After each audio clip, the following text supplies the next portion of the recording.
How you doing, YouTube? Matt Massa Beer Reviews, back with a little bit of mystery beer up in its piece, courtesy of my boy Tim. Yeah, he sent me off a nice little box, and I shouldn't say little. There's a decent amount of beer in there, but a lot of the beers were quite large. A box of Colorado off. Some mystery beers, some verboten, some Weldworks, and this is one of the mystery beers that are in there. So, there you go, classic paper towel stylings. What is that? That doesn't look like Pilsner or Lager. I don't know what is. I mean, it just has that epic clearness to it. Subtle little bit of haze to it, kind of like a home brewer who doesn't have a filtration system or centrifuge or anything like that is actually just kind of letting everything drop out, kind of haze to it. Pinky finger is white could be head, and just this tight, white, compact bubble, soft little snow globy carbonation looking little Pilsner Lager. A little Kolschy action maybe going up in this piece. Let's get a nose.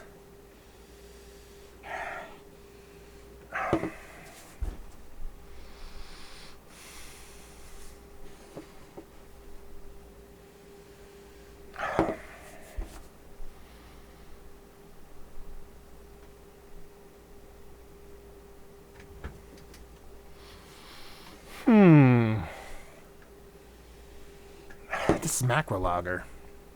There's not much of a bittering there. There's this ever so slightest bit of bittering to it. It's very, very gentle, very, very nondescript. There's definitely a sweetness to it, and it has a little bit of corn kind of sweetness vibes. So it could be a craft lager that is kind of corn-based, maybe a Mexican lager or something like that, but I'm getting this kind of... It's not cream corn, but it has just a subtle, ever so slight bit of like a cream corn DMSE kind of thing going on that some classic breweries kind of lean into. It's not like DMS level, like Rolling Rock level stuff, but yeah, it's got to be macro. Let me just dive into the taste because that's going to definitely seal the deal.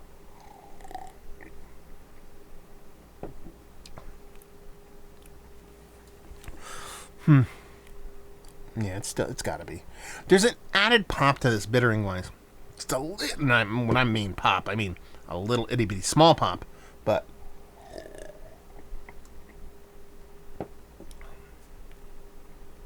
it makes me want to talk myself out of it being macro. But I'm going to stay in it. I'm going to stay in this for the macro run. Yeah, this is it, and again, and this is kind of where it's kind of sometimes, hey, I got to lean in my direction. I got to take my shot. I got to swing my swing.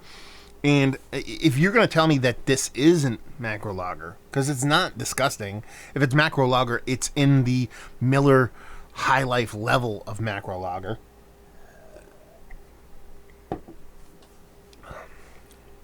That bittering, though, that bittering makes me want to go somewhere else with it.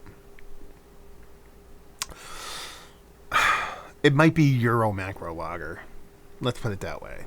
I'm going to say that. I'm going to go Euro macro lager because I think it's going to be somebody's version of a Pilsner that has a little bit more kind of traditional Czech kind of influence to it, although it's still kind of macro level stuff. 4.6% macro lager / Pilsner. I don't hate on it. You give me this in a cooler full of water, nice, and some of these and some High Lifes. We're barbecuing, playing golf, hanging outside, a little bocce ball, if you will. I'm a happy camper. Let's see if we can cheat on the bottom a little bit. No, we can't. He actually revealed. So 4.6% Euro macro lager. Done. Let's see how far I'm off.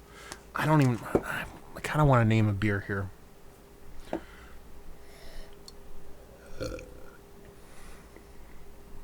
It's not Pilsner Urquell.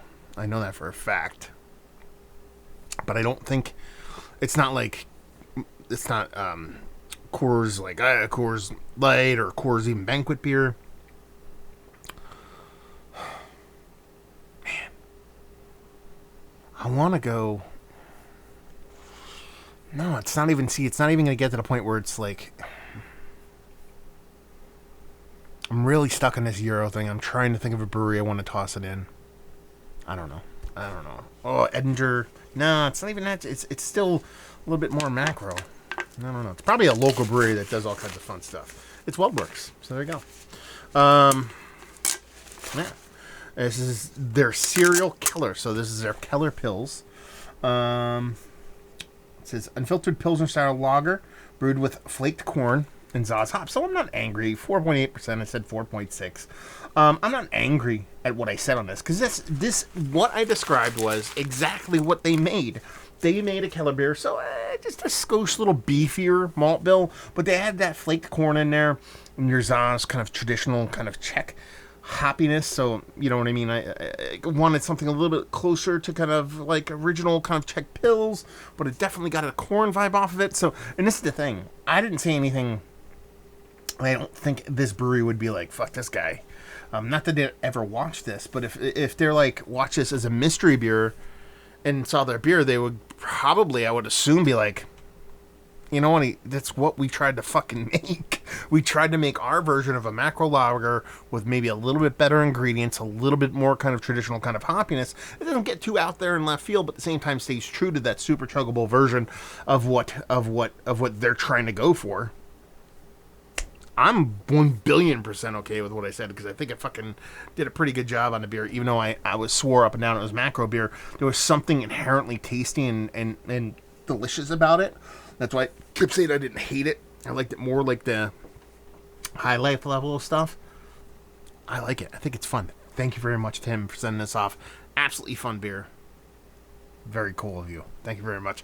Let's talk about it. Is this one of the better lagers? Let's just go plain lagers I've had. It's like, yeah, I mean, I love this. You know, if it's going to get Mount Rushmore status, maybe not. Maybe because there's some fancy Fodor Pilsner bullshit on there, which I love so much. And I don't know why I'm calling it bullshit because there's nothing bullshit about a Fodor Pils. But as far as a non-wood hit kind of uber traditional corn ingredient level kind of lager, it's up there. It's absolutely fantastic. Value and availability, no idea. Tim, let me know what's what, or anybody else in the old WeldWorks universe, and leave you with if you like what we like this beer. If you like chuggers, man. I mean, this is classically fantastic chugger. The only way this beer kind of, I don't know, goes out in left field for me is if this is like $14 a 4-pack, which I'm probably guessing it is. I want this in 30 racks at $20 a piece. I know that's a pipe dream, but I can say it anyway. But it's a damn tasty beer and something I would have no qualms drinking anytime, especially if I was thirsty. So there you go. Another review in the books. Hopefully you guys enjoyed it. Down there if you want to talk about it. Massive Beers. If you want to check me out doing the social media stuff. Beer Massive. Want to check me out doing the whole podcasting thing. MassiveBeers@gmail.com. Matt@massivebeers.com. If you want to shoot some mystery beers my way, that's the only way I could do them. And hopefully you guys enjoyed the review.